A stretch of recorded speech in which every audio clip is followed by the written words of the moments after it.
यदि सतगुरु मिल गए तो सब कुछ आपको मिल गया, धर्म अर्थ काम और मोक्ष सब कुछ मिल गया। कोई भी जीवन में बाकी चीज नहीं रह गया कि आपको मिला ना हो।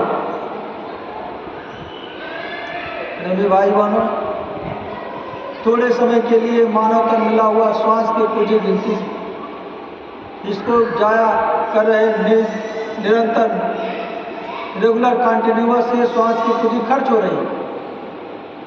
और इस श्वास की पूंजी को हमको और आपको साधना में लगाना है। जब साधना में लगाएंगे तो श्वास की पूंजी धीरे धीरे खर्च होगी। बोलत 12, चलत 18, सोवत 32, ऐसे ही श्वास की पूंजी अपने अपने क्रियाकलापों के अनुसार खर्च होती है। जब भजन करेंगे शरीर में स्थिरता आएगी, मन रुकेगा, इंद्रियों की गति रुकेगी, चित्त की वृत्तियां रुकेंगी, तो श्वास की गति भी धीमी हो जाएगी, श्वास की पूंजी कम खर्च होगी, आपकी उम्र बढ़ेगी, यानी आप दीर्घायु होंगे और अपना काम कर ले जाएंगे।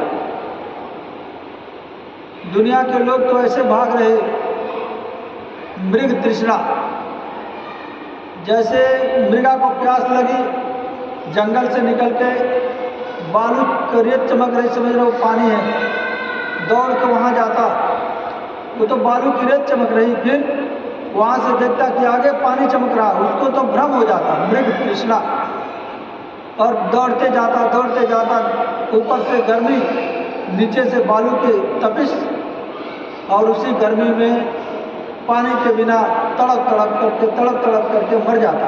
उसी तरह से दुनिया के जीव दुनिया को प्राप्त करने के लिए, दुनियावी चीज़ों को प्राप्त करने के लिए कितनी मेहनत करते हैं। जितनी मेहनत दुनियावी चीज़ों को प्राप्त करने के लिए करते हैं, शायद उसके मिल जाने के बाद उससे उतना सुख प्राप्त नहीं होता है।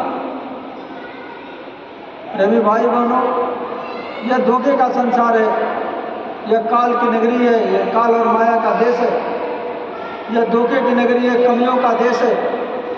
यहाँ कभी किसी की कमी पूरा नहीं हुई। प्रेमी भाई बहनों, यहाँ कोई न कोई हमेशा कमी लगी रहती है। जैसे आपने एक मकान बनवा लिया, कुछ दिन के बाद आपकी इच्छा बनेगी, तृष्णा, एक और बनवा ले, 2 बनवा लिए तो